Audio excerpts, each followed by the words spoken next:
in the midst of a rapidly changing marketplace. When we look at our own organization from the inside, we see a sales and distribution system that has remained pretty much unchanged. So clearly, the time has come for us to change. We needed to put in a comprehensive program to reshape customer management for the future, something which we have commonly begun to call the HLL way of sales. The first component of this was to focus on daily secondary sales. From a situation where we would get to know our secondary sales after 28 days, we now know yesterday's secondary sales today, nationally, for every branch, every TSI, and every RS. This has helped us bring down our response times dramatically. Everybody, every day, everywhere will have a daily target, and they will be reviewed against that daily target. Outlet-wise, beat-wise targeting. We started the process of daily sales monitoring a few JCs back. We've ensured that our lines moved from an average of 120 last year to a huge improvement of 180 in 2002. How has this been made possible?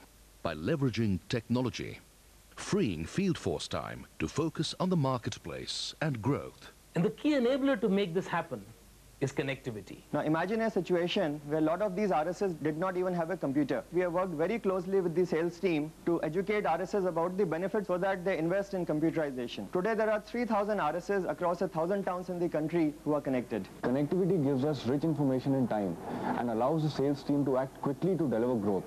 It also enables continuous replenishment that frees up field force time from paperwork and negotiation and allows them to focus it on the market. The third key component of the HLL way of sales was to leverage corporate scale by using what we now call the diamond model. The diamond model quite simply envisages the leveraging of corporate scale at the top and the bottom of the diamond. In key accounts, which is at the top of the diamond, we go with one face as HLL. Therefore, we are able to deliver a very high level of service that is relevant to these customers, and we get very good results for HLL. Equally, at the bottom end, we join hands across profit centers so that we can go together deeper into rural India. We have indeed come a long way as a sales and customer leadership group over the last 12 to 18 months. And I really believe that there is one reason why, and that is because of outstanding teamwork. We've had our differences. We've had our problems. We've fought in meetings. But we've all known one thing, that when we step out of that room, we might have 60% agreement, but we have 100% commitment. HLL has operations spread across 160 locations. Over 500,000 transactions are carried out every day, involving 4 million activities. The cost of supporting these transactions is a staggering 150 crore rupees. How does one reduce this enormous cost while simultaneously improving service levels? The answer lies in shared services.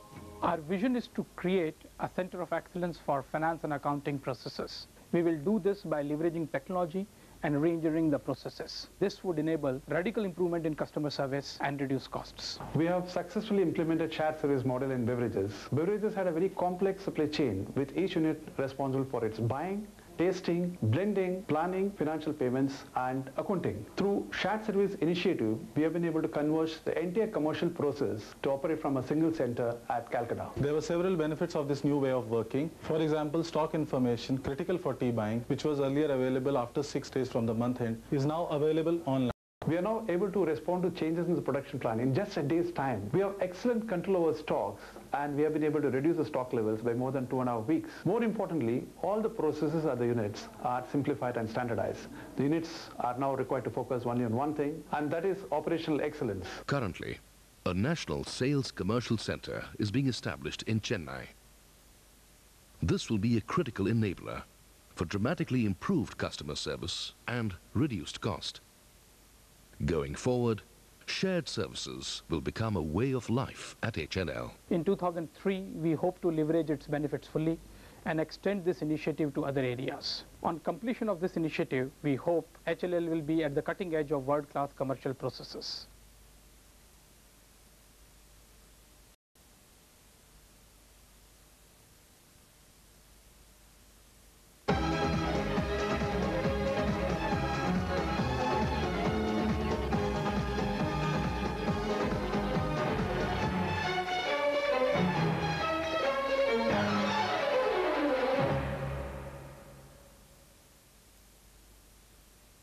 The situation in Japan can be characterized by three main factors. One, we are faced with the most demanding consumer in the world. Secondly, Japan has been in a very difficult economic situation. As a result, most of our markets are actually declining. And thirdly, we are confronted in Japan with formidable competitors. And the only way we can succeed and grow in Japan is by luring the consumer into buying our products. Over the past 4 years, on the HPC side, the market's average have gone down by about 3 or 4%. And against this market decline, our average growth per annum has been 12.5. The key in such an environment is to bring about a constant flow of powerful innovation that are highly relevant to the needs of the consumer, that are unique,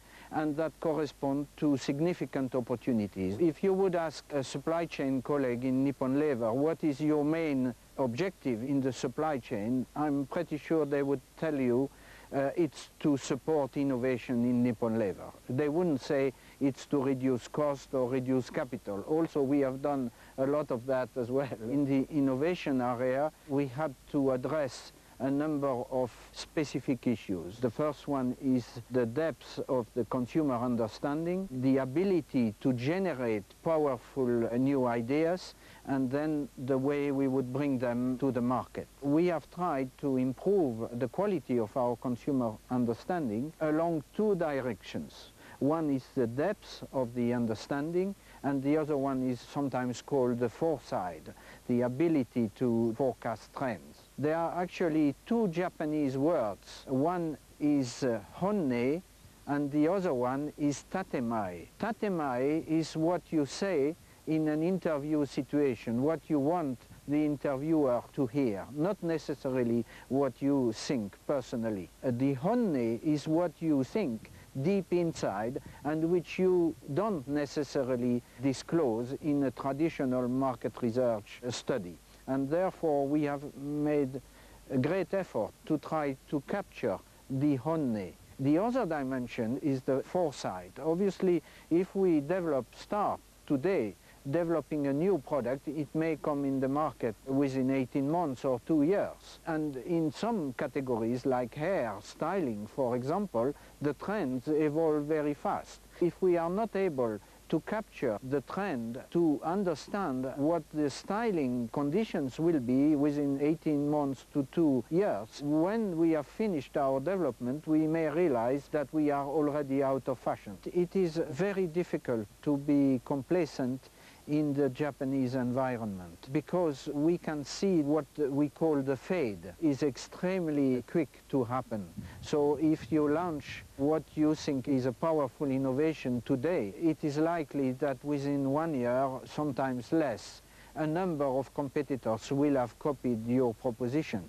And therefore you have to come all the time to generate all the time new propositions. And if you just stand still and rest on your laurels because one brand has been particularly successful, then reality is catching up very fast with you. So there's no way you can be complacent in Japan. But I'm sure it's the same in India as well.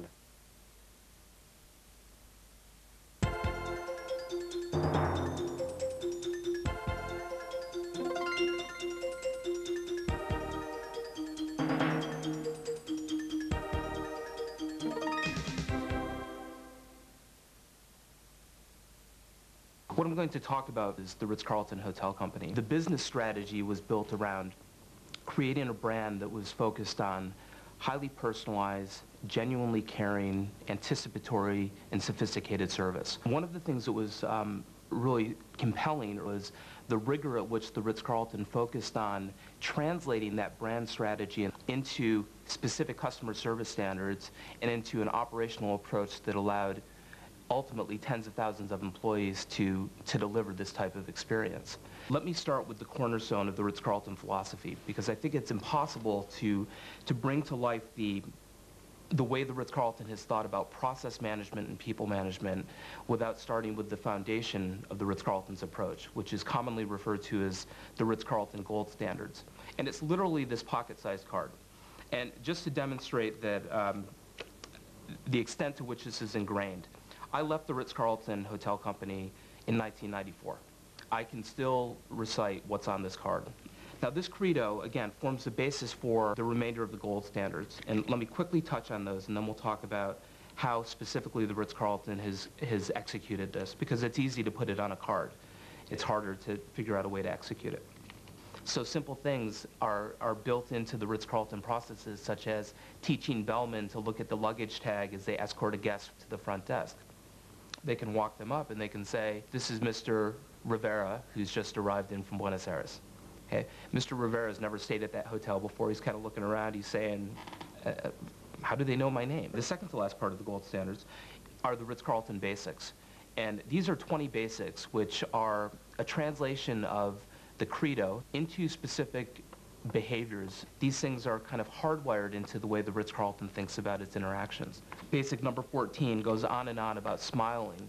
Smile, we were on stage. There's basics in here about any employee who receives a complaint owns the complaint, and that you're empowered to move heaven and earth to satisfy a customer.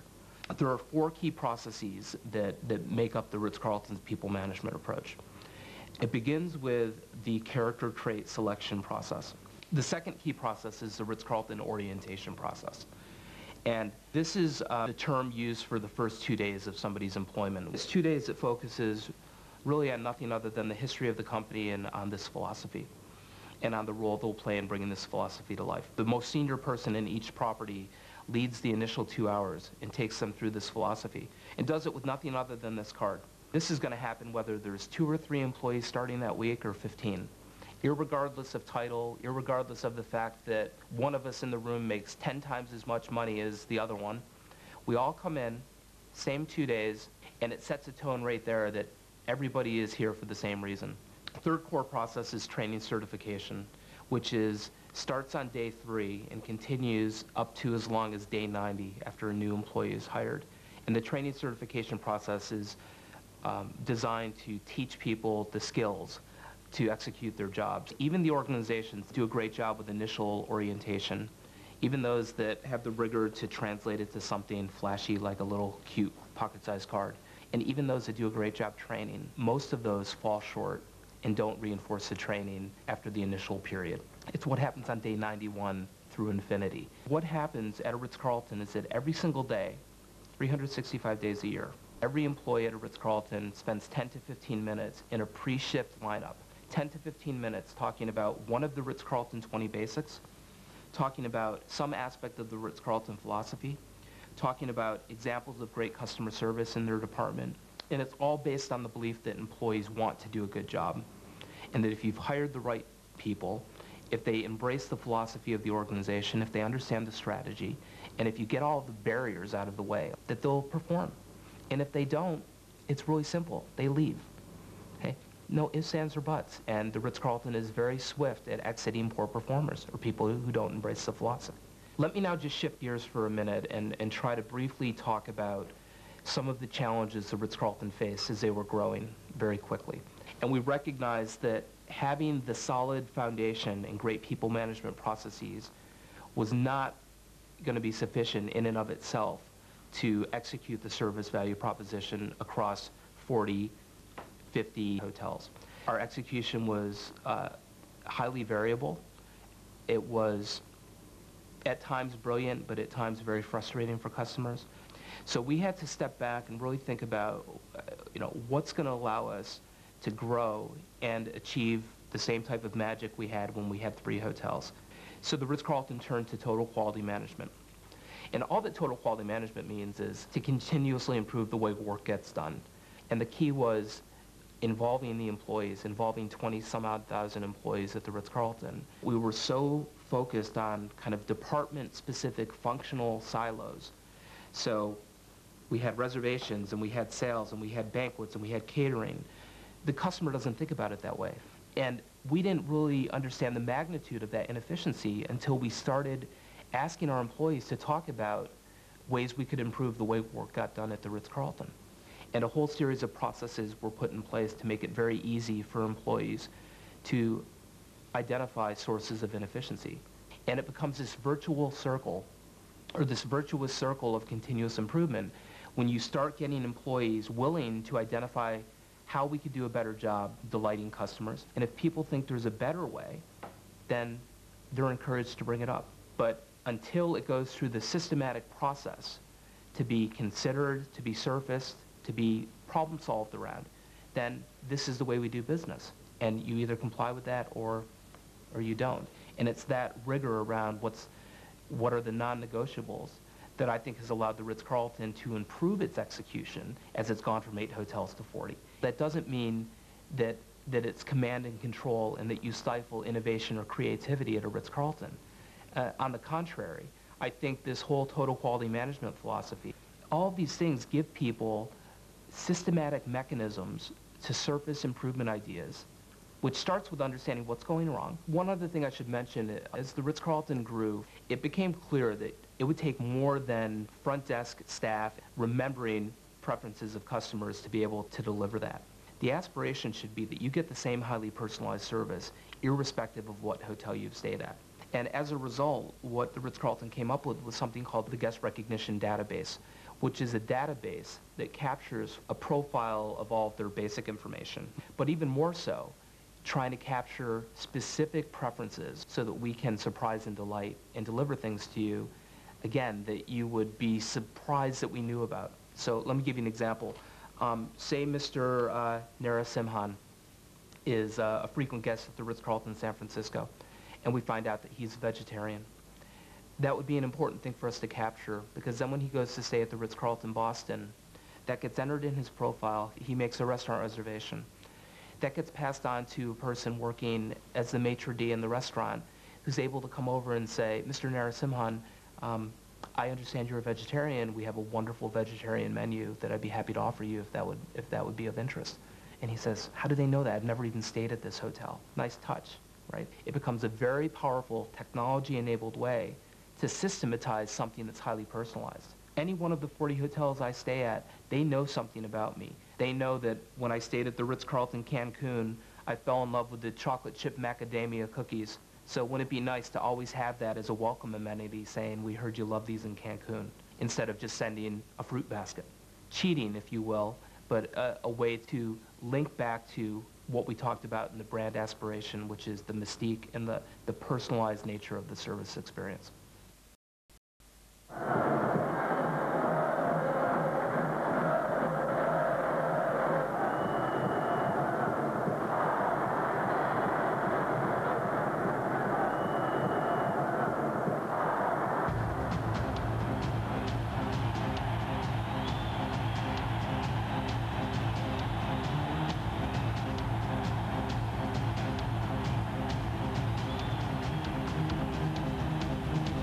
The man, Ronaldinho. Ronaldinho's got the ball now. That's dangerous for England. Ronaldinho passes to Rivaldo. Can Brazil do it? Oh, yes, they can. And let's take a look at that again. Ronaldinho could have taken the goal himself, but instead he passed it to Rivaldo for a better shot. Set up by one and finished off by the other brilliantly. Lovely move between the two players.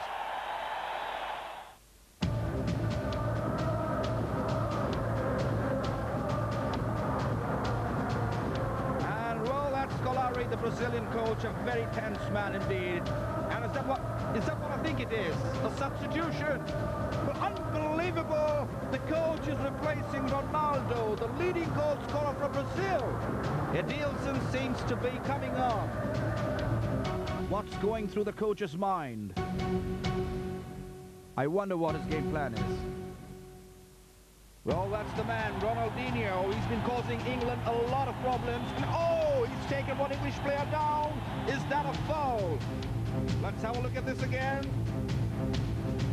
Well, definitely a foul. Well, it's quite tense out there. Oh my God, it is a red card for Ronaldinho. He has been sent off.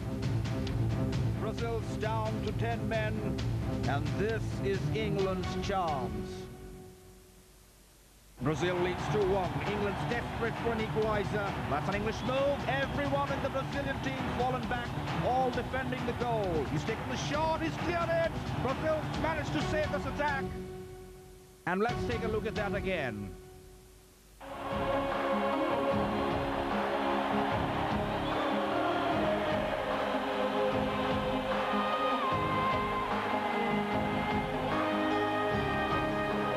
Brazil's out of danger.